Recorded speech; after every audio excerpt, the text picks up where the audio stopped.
If you're training people for skill who have no integrity, you're investing your time and energy in the wrong person. We need to hire integrity and train skill. The day that I found Debbie in speed cleaning, it was like such a relief because I knew, okay, now I have a direction. A leader doesn't put themselves first. A leader puts everybody else first.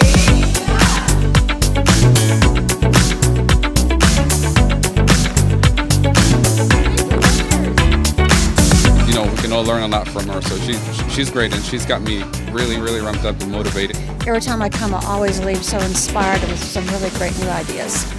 Let me share some things with you. If you want training to be at its best, it has to have goals and metrics. Because of her, we're almost at $1 million today. She is absolutely amazing. Please, Debbie, help me out. Show me the system. I'm ready to plug it in.